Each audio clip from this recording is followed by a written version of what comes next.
একটা মেয়ে ধর্ষিতা হয়েছে, এজন্য ইসলাম দিয়ে যদি আইন কায়েম করা হয় 24 ঘন্টার আলটিমেটামে সব বিচার হয়ে যাবে, যেরকম ঠিক কিনা? আর কোন ধর্ষক বাংলার জমিনে জন্মাতো না, চিল্লায় বলো ঠিক কিনা? ইসলাম বলে চোরের হাত কেটে দাও, জেনা ব্যভিচার করলে ডেথ পেনাল্টি। সৌদি আরবে হেড অফ করে, গলা কেটে ফেলে। বাংলাদেশেও যদি এটা করা যেত, খবর হয়ে যেত। আর কোন ধর্ষক বাংলার জমিনে জন্মাতো না, চিল্লায় বলো ঠিক কিনা? চুরি করলে হাত কাটো, কথাটা কার? as-sariqu was-sariqatu faqta'u aydiyahuma jazaa'an bima kasaba nakalan min Allah wallahu azizun hakim. If anyone steal something very precious from the society, the government should cut down his right hand.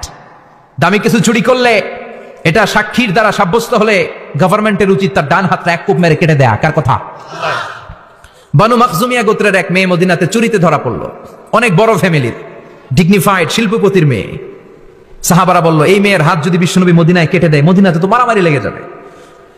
কে বলবে বিশ্বনবীর কাছে যে সুপারিশ করার ক্ষমতা কারো নাই? বিশ্বনবীর পালক পুত্র উসামা বিন যায়েদ, যায়েদ ইবনে হারেসা, তার ছেলে উসামা, পালক পুত্রের ছেলে, তাকে বিশ্বনবী বড্ড ভালোবাসতো। তার উপাধি হলো হুব্বু রাসূলিল্লাহ, বিশ্বনবীর ভালোবাসা। সবাই বলল, উসামা, আমরা যে বলতে পারবো না, তুই যে নবীরে সুপারিশ কর। ও নবী, যদিও চুরি করেছে মেয়েটা, সাব্যস্ত হয়েছে, কিন্তু আপনি মাফ করে দেন, হাত কেটে দিয়েন না। উসামা যাই বলে, নবী হাত কেটে দিয়েন না। বিশ্বনবীর চেহারাটা আগুনের গোলার মতো লাল হয়ে গেল। বিশ্বনবী বললেন, উসামা, এটা আল্লাহর আইন, সুপারিশ করার সাহস তোর বুকের ভিতরে দিল কে? কে দিয়েছে স্পর্ধা?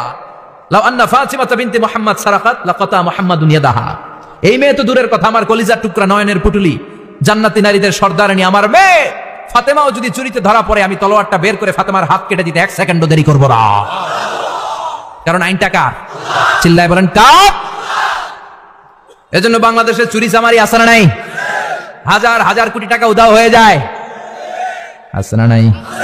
যারা এই চুরি করবে, হাত কেটে দেয়া হবে। বাইতুল মুকাররমের স্কয়ারের সামনে হাত কেটে দেয়া হবে। আর প্রতিটা চ্যানেল লাইভ ব্রডকাস্ট করবে, এটা সরাসরি সম্প্রচার। আমরা সবাই দেখবো কেমনে চোরদের হাত কাটে। এই নিয়ম যদি করে দেয়, দেশে আর চোর খুঁজে পাওয়া যাবে? কথা কন। তবে এই চোর লাউ চোর, ডাইল চোর, মুরগি চোর না, যারা হাজার কোটি টাকা মেরে দেয়। এক সিগনেচারে দেশের 10,000 কোটি টাকা নাই, চিল্লায় বলো ঠিক কিনা? এই চোরদের বিচার যদি করা যেত, তাহলে এই দেশে আর দুর্নীতি থাকতো না। দুর্নীতি দমন কমিশনের দরকার হতো না। মন্ত্রীদের রাতের ঘুম হারাম হতো না। এটা মদিনার সমাজ হয়ে যেত, শান্তির বাংলাদেশ হয়ে যেত, ঠিক কিনা? এজন্য আল্লাহ বললেন, গোলাম, এই জমিনের ভেতরে চুরি করলে হাত কেটে দিবা, জিনা ব্যভিচার করলে ডেথ পেনাল্টি, ক্যাপিটাল পানিশমেন্ট, মৃত্যুদণ্ড, সর্বোচ্চ শাস্তি, ঠিক কিনা? একটা মেয়ে ধর্ষিতা হয়েছে, তার বিচার হয়েছে না? প্রক্রিয়াধীন হচ্ছে, সবাই অ্যারেস্ট হয়েছে, হচ্ছে। এজন্য ইসলাম দিয়ে যদি আইন কায়েম করা হয়, 24 ঘন্টার আলটিমেটামে সব বিচার হয়ে যাবে, যেরকম ঠিক কিনা?